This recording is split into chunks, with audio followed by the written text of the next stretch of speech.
Okay. That's the Chipotle. All right, I'll just eat the microphone. Yep. And in 3, 2.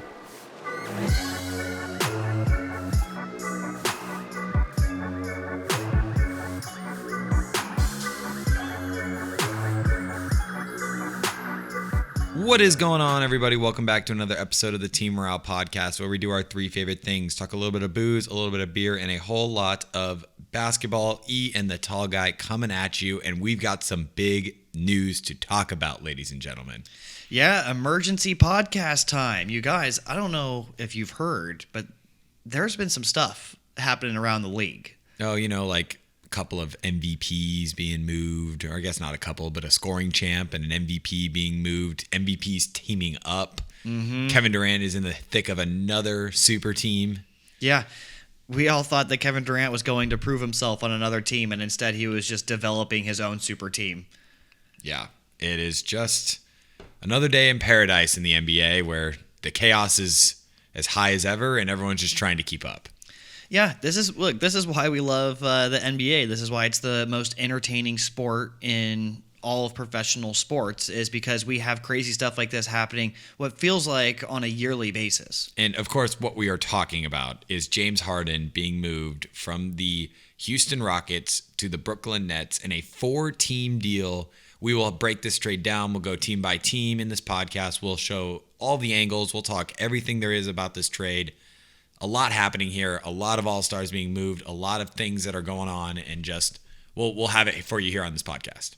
And before we get to that, we are going to talk about our whiskey of the day. Today, we are drinking Rowans Creek Straight Kentucky Bourbon Whiskey.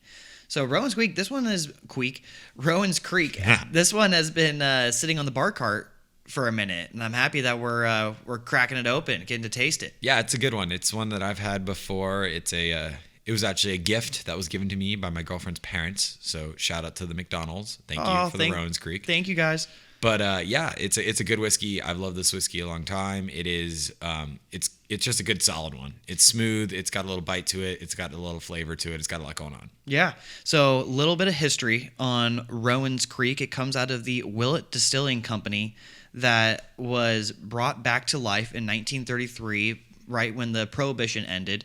And the 15-year-old son, whose name is David Willett, the son of Lambert Willett, who created bourbon before the Prohibition, he decided to take his father's bourbon recipe and developed his own farm and developed his own bourbon whiskey. And the Rowans Creek actually is a literal creek that runs through the Willett distillery. Yeah, and it's, like I said, it's one of my favorites. It's got just a nice smooth flavor to it. It's got a little bit of sweetness to it. It's got a little bit of bite to it, but it's overall, you get a lot of vanilla and you get a lot of smoothness. Oh, it's a gem. It's a gem. We'll dive into it a little bit later in the pod. All right, so let's get into this trade. Let's talk the nuts and bolts. Let's talk about what each team gets and what each team gives up. And so, to preface this, if you want to see like a breakdown, you can check out our YouTube page, and we'll have a little graphic on there that kind of explains it. Because when I read this to you, it's going to get confusing. There's a lot of players involved. There's a lot of picks involved. There's a lot going on here. So if you want to break down, check out our YouTube. But let's just get into this. So the Rockets get Victor Oladipo, Karooks, Dante Exum, and 4 first-round picks and 4 pick swaps in the trade. They give up James Harden to go to the Nets. So the Nets only get James Harden in this trade. Yes. They give up a lot, and they only get James Harden. The Pacers then get Karis LeVert and a second-round pick from the Rockets. And then the Cavaliers get Jared Allen and Taurean Prince.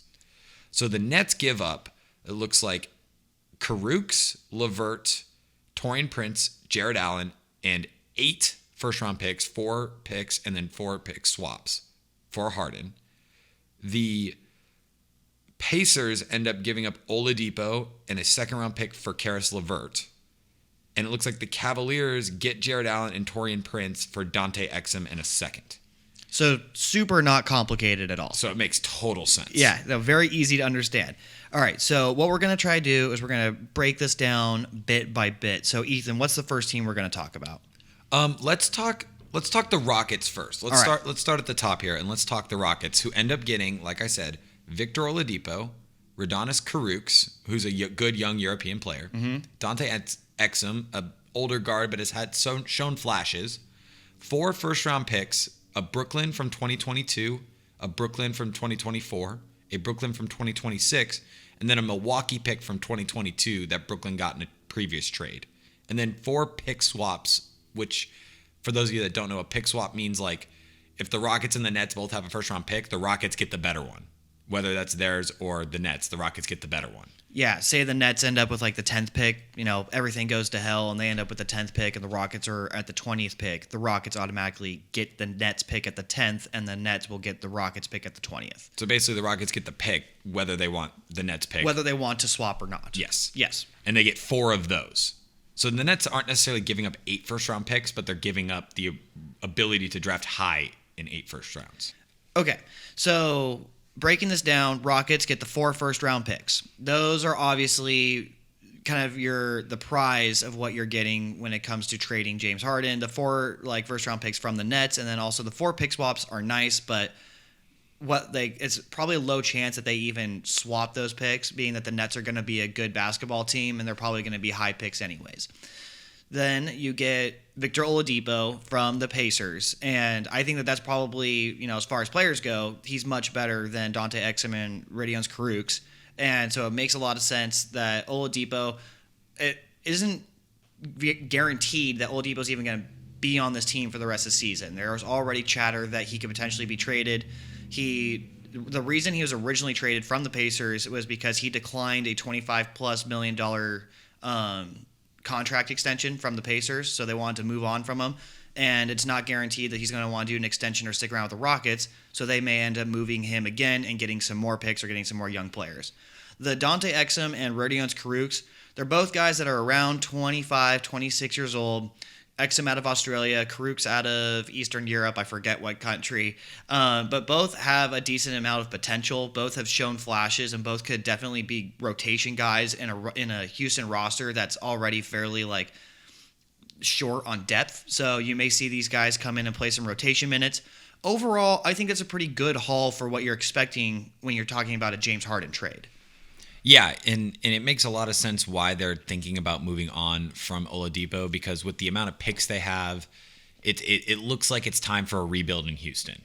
Because the fit of John Wall, Boogie Cousins, Christian Wood, Oladipo is interesting to me, but that doesn't scream title contender, and it doesn't scream even out of the first round of the playoffs type of roster. No, the Rockets are kind of in a weird middle spot because you're right. They're not going to be title contending, and they're going to be a borderline playoff team with this roster that they have.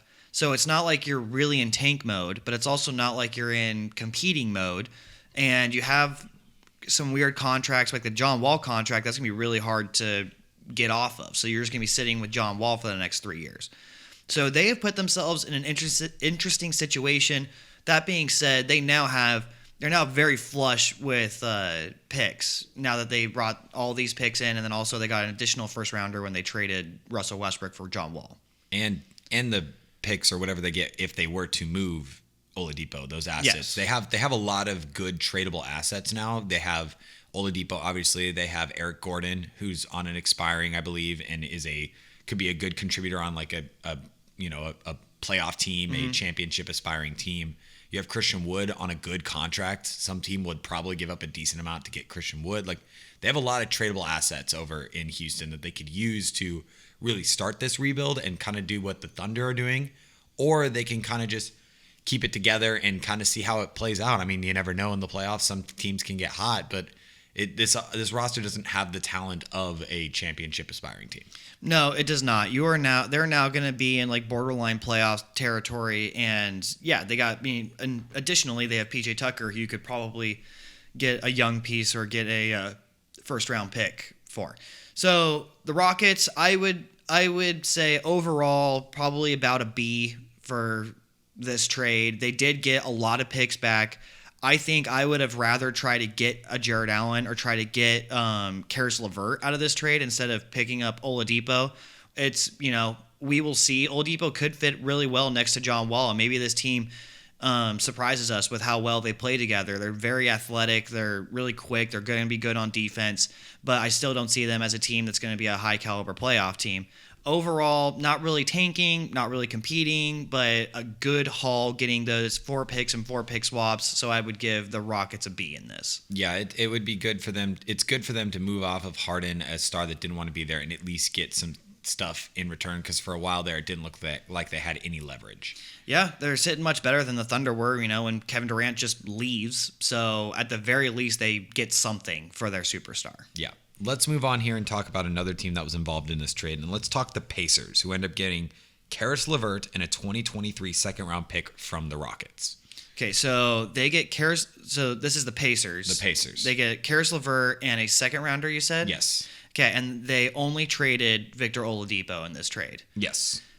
I personally think that's a big win. I am not as high on Oladipo as, what everyone once was 2 years ago when he was balling out in the playoffs and getting pretty close to beating LeBron James and the Cavs in the first round.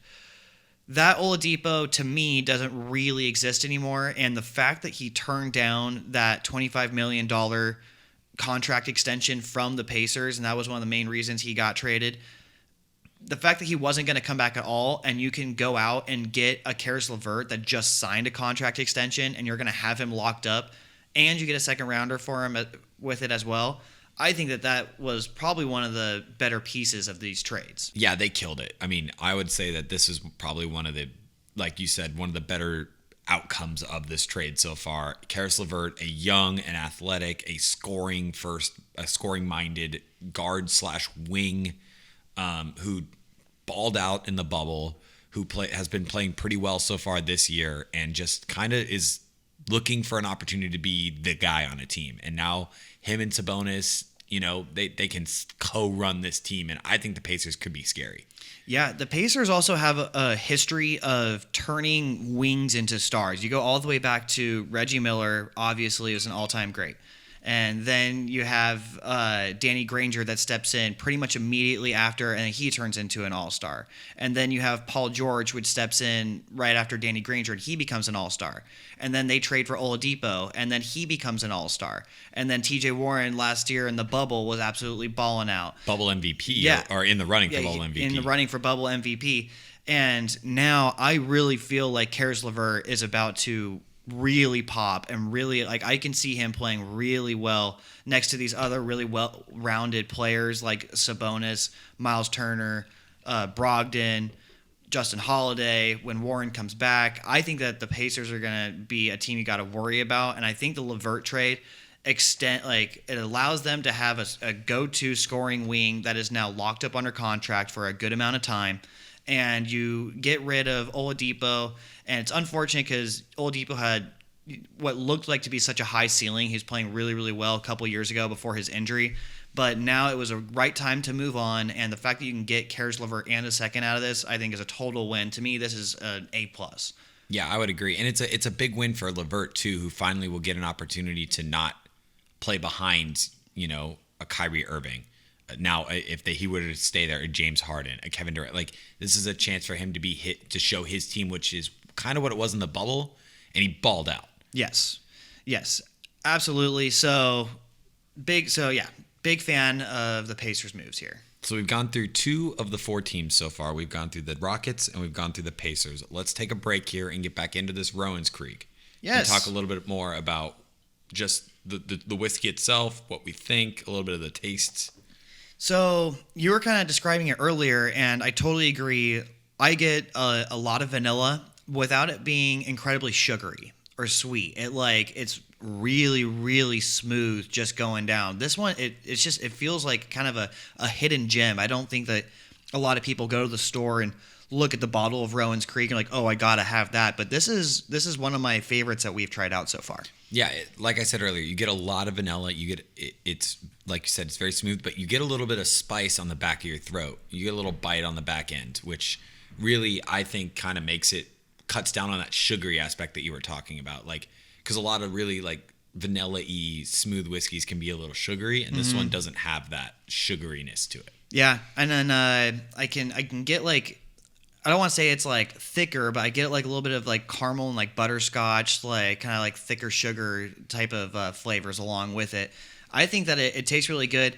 I do get the little bit of spice there at the tail end when you're swallowing it, and I actually kind of like that because as soon as you put it in your mouth, like right off the tip of your tongue, it's very, very smooth, not super sweet, but you do get some of those sweeter accents and flavors like a caramel and a vanilla. Very similar to other whiskeys we've had on the podcast before. It's got a lot of depth of flavor. Like there's a lot going on here that you can taste and kind of see, or not see, but taste and like feel when you like have it in your mouth and you feel it with your tongue. Like you can like, you get several different flavors from like the moment it touches your lips to when it's like going down your throat. Like there's different flavors throughout the drink. And every sip is going to be a little bit different too, because I just took another sip and I get a little bit of the oakiness, from the oaky barrels that they sit in. So yes, I am very much enjoying our Rowans Creek here. It's also 50% alcohol. It's 100 proof, so you can never be mad at that. Yeah, 100 proof is a dangerous stance to play. It is a dangerous stance to play. But it is a good one. It's one that I've had before. It's one of my favorites. It's just a solid one, and it's one that's, you look at the bottle and it's not like super flashy. It's not in your face. It's just like a good whiskey. Very good, solid whiskey. I would call it a hidden gem. It's one that you should go out and look for, and if you get a chance to buy and try out, you should absolutely do it. Absolutely. I would agree 100%. Let's get back into these trades a little bit more now. And let's talk the Cavs, who end up getting Jared Allen and Taurean Prince for Dante Exum, and I believe either a second or a first. I'm not sure. I think it was a second. Yes, I think it was a second as well. And as usual, we've talked about this before, everything changes. The picks have kind of still been updating and weird 2 days after the trade. Yeah. The picks always are moving around and it's weird. Yes. And I think it was a pick that they got in a previous trade, so it wasn't even their pick to begin with. No. It's a random second round pick that they just happened to have, and then a Dante Exum who wasn't even hardly in their rotation. He'd been playing a little bit more since the Kevin Love injury, and there's been some like open rotation minutes. But you're getting rid of Dante Exum, who I loved coming into the draft, but at this point in his career, it's just showing that he's nothing more than a mid-rotation player. He's not a great shooter. He's supposed to be a long ball handler, but he's not overly athletic. So what do you really do with him? And then you go out and you get Jared Allen, a young 20s guy who is already a top 10 shot blocker, probably top 5 shot blocker in the entire NBA. Great defensive player, great hustler, great athleticism, and Cleveland is just the land of the big man right now. Yeah, that makes their like fifth center that they like play between. They'll have Allen now. They have Drummond. They have JaVale McGee. They have Kevin Love. They have Larry Nance. Like that's 5 nowadays, because Kevin Love used to be a 4. I would say he's a 5 now. Well, at Cleveland, he might be a 3. Yeah. But so they just have so many big men. They're going to have to make a move and just get rid of some of these guys. I would expect another trade to come out of Cleveland to offload some of these centers, maybe a Drummond, maybe a JaVale McGee. But they get a cornerstone in their franchise going forward with Jared Allen, and I love the young core that they're building over there in Cleveland. Yeah, the Darius Garland, Colin Sexton, Isaac Okoro, who is their lottery pick this year, Jared Allen combination already looks really good on paper. Very young. Colin Sexton has been balling out this year. Darius Garland looks like the game's starting to slow down for him a little bit.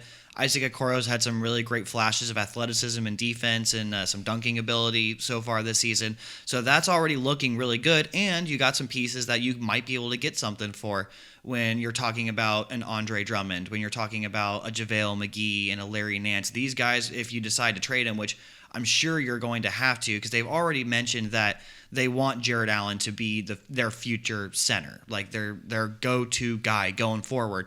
So then what is it you actually who is it you're going to move? What pieces do you shake about? How are you going to fill out this roster going forward is going to be one of the more interesting storylines coming out of Cleveland. Yeah, and the roster is definitely going to be in flux. There's definitely going to be more moves to be made, and I'm assuming it would happen during the season. I don't think they're going to finish the season with the roster they have. They have too many big men. No, I'd agree. But the foundation is beginning to look really good. It's becoming clear they're the style of ball that they're going to play. They're a very defensive-minded team with Okoro, with Allen being the cornerstone of their defense. Their shot-blocking big man, their athletic big man. This team is built on athleticism and speed. And this team is going to be fun to watch going forward. But in 3-4 years, when these guys all reach their primes, this team could be scary. Yeah, this was just a sneaky move by the Cavs to get their way into this trade and somehow get Jared Allen and giving up Exum in a second-round pick. It seems to me that Jared Allen should have a much higher trade value if you're going to do like a straight one-on-one trade. Like Jared Allen would be minimum one first-round draft pick, and now they got rid of a low-tier rotation player and a second-round pick that wasn't even theirs, and they're bringing in a guy that's going to be a cornerstone into what they do going into the future. Absolute steal. I would give them an A. Yeah, and I mean, they also get Taurean Prince, who we don't really talk about. Not as important. I mean, he's an older guy, but still a good wing, a good shooting wing, a good defending wing, a guy who's been around the block a little bit and can play really well. Yeah, so the only thing that's a downside with the Taurean Prince thing is that he has a fairly big contract. It's either 2 or 3 years, but he's getting $12 million a year. So I could see why if you're a contending team or a wannabe contending team with the Rockets and the Pacers, you don't want to bring in a contract like that on a guy who's like maybe a starting small forward, but probably like a bench small forward. And he plays good defense. He's a larger athletic guy. He shoots like an average clip from three.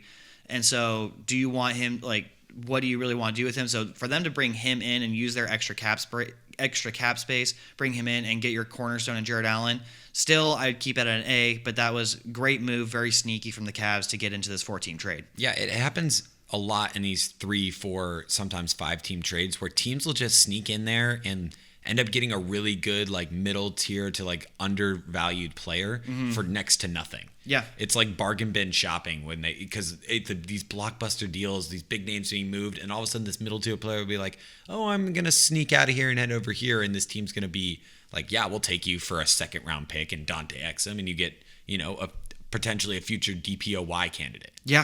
Yeah, so if I'm a Cavs fan, I am ecstatic the way that this turned out, not even knowing you're going to be in the trade, and then the last second be like, oh, we got Jared Allen. He's only 22 years old, and he's got the coolest afro in the game, and he's going to be awesome. So I'd be very, very excited if I'm a Cavs fan. Absolutely. And so that leaves one team to talk about, and that is the Brooklyn Nets. Were they involved in this? Who quickly become the most hated team in the NBA. Oh, yeah. And quickly become one of the favorites to win the championship. Yes, they are easily the most hateable team in the NBA.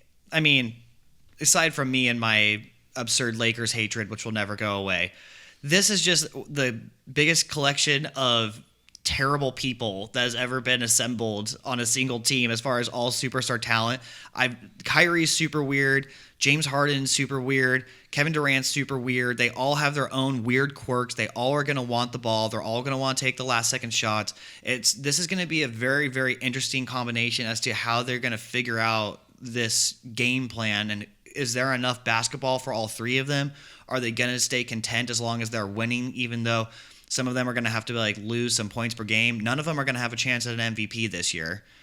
That's for sure. And so how is this really going to look going forward? I am very intrigued, Ethan. Yeah, I mean, this is a team with 3 alpha dogs. Mm-hmm. And so it's going to be crazy to see how it works. I mean, when KD signed with the Warriors, he went into a team that was a very selfless team. There was not a lot of selfish players. The whole system was ball movement, pass up the open shot to get a wide open shot. You had, again, selfless stars, Clay, Steph, Draymond, all were like, yeah, we're going to get the best shot, even if it means I have to take a hit to my points. That's not how James Harden and Kyrie Irving operate. No. Even a little bit. No. I mean, Kyrie Irving forced his way out of Cleveland because he wanted to be top dog.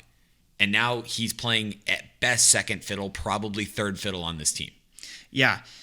It's now everyone's been making the joke that Harden is the Robin to Katie's Batman and Kyrie Irving is the Alfred to both of them. And how that's going to work, I don't know. It's going to be really interesting to see how first-year coach Steve Nash handles all of the different personalities all of the drama. I think that one thing they have going on in their corner is that D'Antoni is the assistant coach who has obviously been the head coach of the Rockets for the last several years with James Harden. He's the Harden whisperer. Yes, they still have a very good relationship, and so maybe that means Harden is willing to play more of a Ray Allen on the Boston Celtics role, where he does get a lot of shots up, but it's not as much off of his isolation dribbles, but off of kickouts from Kyrie and KD.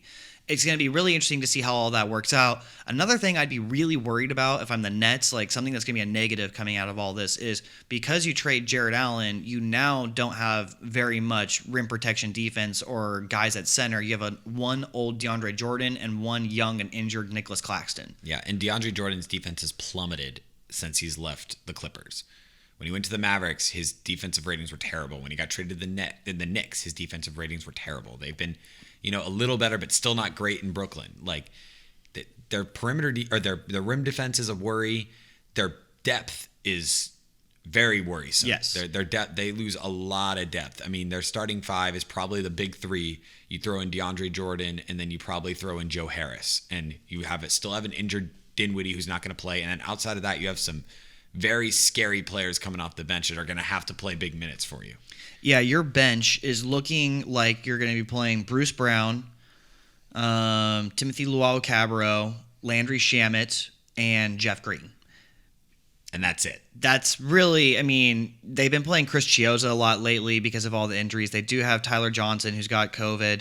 That is not the most inspiring bench in the world. They do have 2 or 3 open roster spots if they want to go sign minimum guys, which is possible. There's actually a decent amount of free agents that are available right now, but I would be really, really nervous about this bench unit coming in, even though you could probably guarantee that any one of their star 3 is going to be on the floor at any given time. Oh, there's not a minute in the game where all 3 are going to be on the bench. Yes. There's no way.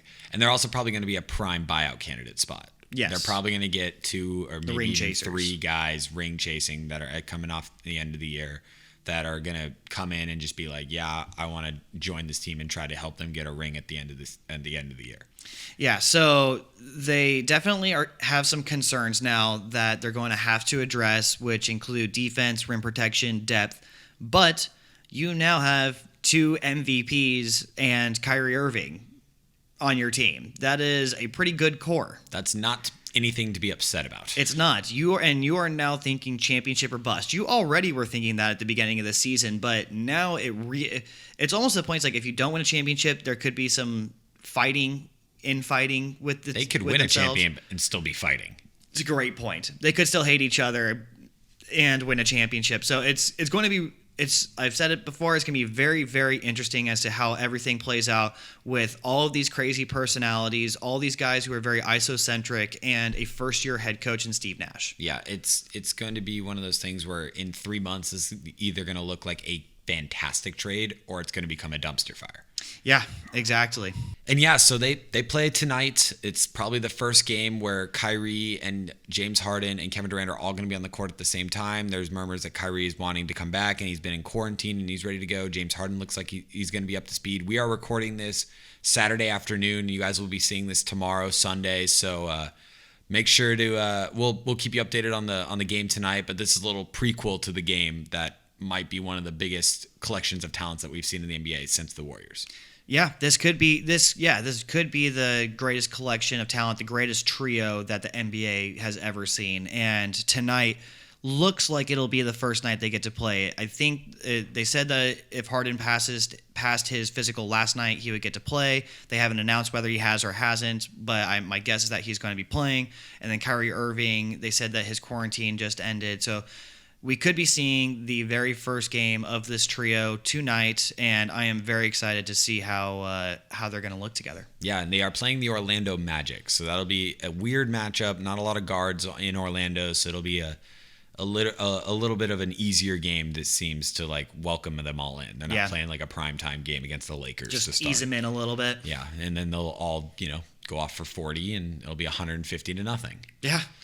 Yeah, it'll be fun to watch for sure. Yeah, it'll definitely be interesting to see where this team's up. Well, that wraps up this podcast. This wraps up the big trade podcast, I guess, is what we're going to call this. It's just blockbuster season already. We're not even a month into the NBA season already, and we're already having blockbusters. I love it. I love the NBA. I love the drama. This is what you sign up for. Yeah, it's going to be crazy. It's going to be fun. It'll be a fun ride this year, and we will keep you up to date on this podcast. Follow us on our socials. Watch us on YouTube if you want to see more of a TV format. On Spotify and Apple Podcasts if you like our podcast. And yeah, we're just excited to be doing this, and we'll keep you up to date along the ride. Yeah. Happy basketball season. Happy basketball season. Cheers. Cheers.